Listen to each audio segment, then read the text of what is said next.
nandito po ako para habang sila ay naiinip, ay mapangiti ko man lamang sila. Ano pina-check up mo? Mata ko. Mata. Ito pa ate. Ah, mata din. Puro kami Alam, gusto niya bigyan ko kayo ng third eye.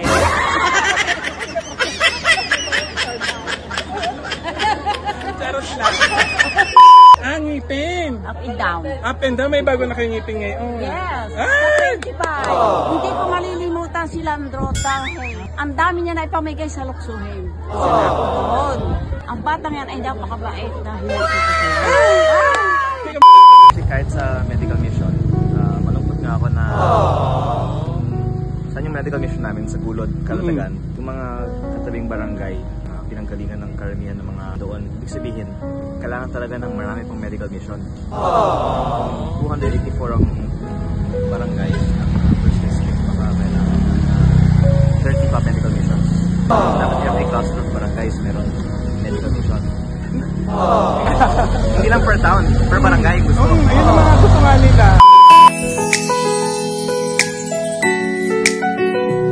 Nagpa-check up ka din ate? sa mata. Sa mata na talaga malaking bagay. Ano, ang may mga medical mission na ganito si Sir Leandro. Ay, ano naman pina-check up ni ate? Ate, nahawa ako sa iyo. Ayan, hi. Ano pina-check up niyo po ate?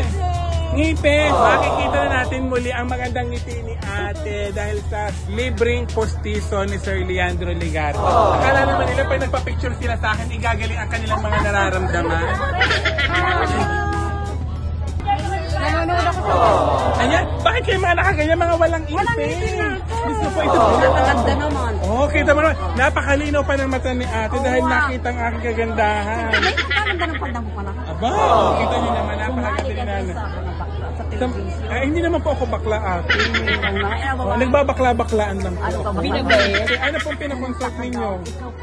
Ah, ngipin. Up and down. Up and down, may bago na kayo ngipin ngayon. Yes. Ay! 25. Ah, sa 25, magkakaroon ng magandang ngipin. Yes, makakapag-asawa. Ano makakasabi na? Wala akong asawa. Aba, makakapag-asawa pa to talaga si ate kung kailan tumanda, saka kumire. Ano makakasabi mo kay Sir? Ay! Ano makakasabi mo kay Sir Leandro? Abay nako, hindi ko malilimutan si Landro dahil ang dami niya na ipamigay sa luksuhin. Isa na ako doon. Ngayon, ang batang yan ay napakabait dahil hinalikan ko pa yan. Ito naman ate, may sabihin ako sa inyo. Ano na naman? Alam niyo po na ako po ang girlfriend ni Sir Leandro. Pwede. Baka mapapala si Sir Leandro, payag kayo, payag. Yes. Ayan, kayo ang kukunin namin ninang sa kanya. Abay, wala ko pera. Abay, ayos lamang iyan. Mahalaga eh. Ay, bye-bye. Magbabalik ang anyong mga ngiti. Hi, kuya. Ano ang pina-check up ng batang at kaputi? Aba, tinawalan mo yan. Ano ang pina-check up ninyo? Ay! Tanda pa ni ate, nag-show ako dito sa Calatagan. Anong ginawa ko? Anong ginawa ko? Ihagis mo ang panty. Oh, wala pa rin akong panty ngayon. Ano mga pina-check up ninyo? Mata. Picture ko. 1, 2, 3. Okay.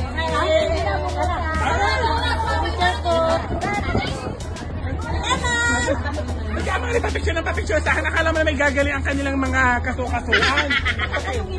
Ay, bakit puro ngipin? Ano nangyari sa...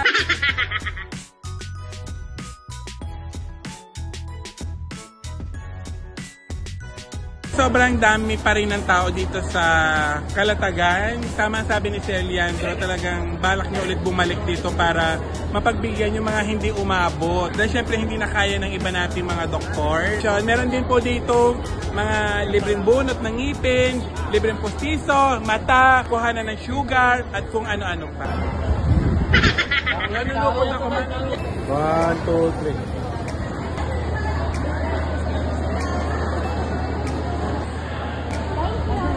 Anong inyo? Ate, ano inyo pina-check up? Ang ngipin din. 1, 2. Oo nga, para hindi tayo iwan ng ating mga asawa. Ayaw pa lang na. Ay! Para ang mga lalaki yata ay ayaw ng bungi. Kaya yata ang mga kababaihan natin ay nagpapapost dito. Sa bago ka magpa-picture, anong iyong pina-check up? Ito po yung ano po, masama ang pakiramdam. Masama ang pakiramdam. Ako hihingi ng gamot. Ang maganda pa po dito, may mga libreng gamot na ipinamimigay sa mga batang may mga sakit at sa mga matatanda. At tara sa mga nagpa-picture sa akin, gumaling ang inyong mga nararamdaman.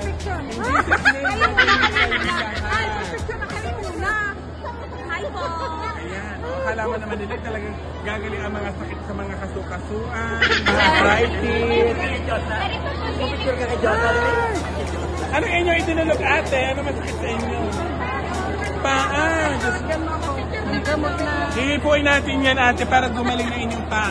May kakilala ako masakit ang paa, ay hindi po ko gumaling. Ang mapapatid ko na talaga, hindi na ako nakakapag-vlog. Sa dami na nagpapapicture. Salamat. Hi! Magpa-check up ka din? Ay, ikaw, sa ngipin. Salamat. Isa sa mga mahal na mahal ni Senator Loren Legarda at saka ng kanyang anak na si Leandro. Ang mga mother dahil mapagmahal sila sa magulang. Ano pina-check up niyo ate? Sa mata. Kayo po? Sa mata din.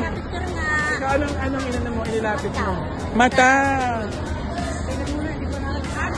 Sa mga hindi po nakaabot, ito po ang dahilan. Dahil nga po sa sobrang dami, hindi na po kayang i-accommodate lahat. Tingnan nyo naman kung gaano kadami. Baka kung tumanggap pa ng tumanggap, wala ng doktor po na mag-check up. Gawa nga ni super dami ng tao. Ang mahalaga naman dyan, sinabi sa akin ni Boss Leandro na babalik siya dahil sobra siyang natouch, naawa, sa dami ng tao na nangangailangan talaga ng medical mission. Nandito naman tayo sa table kung saan may mga libreng gamot na ipinamimigay. Kalimitan ate, ano mga, kung baga sa mga paninda, anong mga bestseller?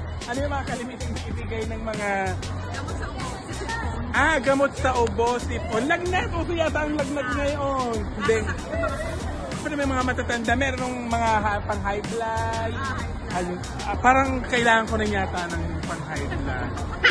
Sa hirap ng buhay ngayon, talagang kailangan malalakas tayo at buti nila merong lingkod Legarda Libiste na tutulong sa atin dahil alam niyo naman pag may sakit, magastos, buti nila may mga palibre tayong gamot para sa mga bata, matatanda. Ate, may gamot kayo sa broken hearted. Hanap kita ng pogi. Ay! Meron kaya dito. Ay, nagulat ka. Ito naman po mga kaibigan, ang pila dito ay hindi gamot, kundi pila ng payong dahil sa sobrang init, pinamimigay si Boss Leandro. Hindi naman kayo kumawa. At ano pina-check up mo? Mata po pa sa lamin. Mata para sa tabi. Tapos ka na. Tapos na. Message naman kay Boss Leandro. Salamat po ng maraming tulong ninyo, Mr. Leandro Legarda. At kay Senator Loren Legarda. Dahil sa kanila... Salamat sa aming vlogger na masipag. Yes, at dahil dyan sa tuloy nila, may kita mo ng tunay kong ganda. Dahil magkakasalamin na siya. Kailan ba kuha ang iyong salamin? Sa Webes po. Wow! Agad-agad sa Webes ay makikita na niya ang tunay kong ganda. Dahil sa Webes, makakatanggap na siya ng salamin. Bakit malabo na? Sobrang labo na. Ano pina-check up mo? Mata! Naku, talagang kailangan natin ng salamin. Kahit ako, talaga lumalabo na rin yung mata. Kaka-cellphone, kaka-edit. Galing sa lingkod Legarda. Ayan, may libreng tungkod. Mata! Diyos ko. Kaya naman pala touch na touch ang ating Sir Leandro dahil sa dami ng kailangan talaga ng libreng gamutan. Magastos magpagamot, magastos magkasakit. Buti nila meron tayong medical mission. Ito yung kanilang mga libreng salamin para sa ating mga kababayan na mostly ang mga problema nila ay sa mata, sa ngipin. Dala na rin ng katandaan dahil kahit ako na-experience ko na yung pagkalabo ng aking mata. Yan, salamat doktora.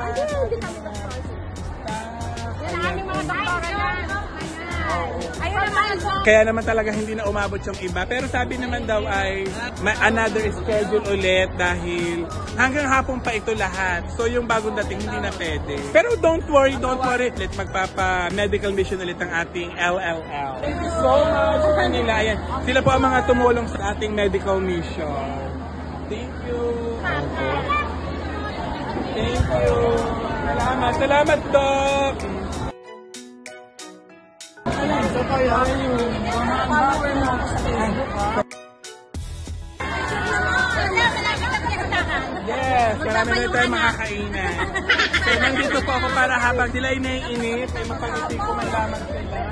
And ano pina-check up mo? Mata ko. Mata. Ito po kasi. Ah, mata din. Puro kami Ano, gusto niya bigyan ko kayo ng third eye.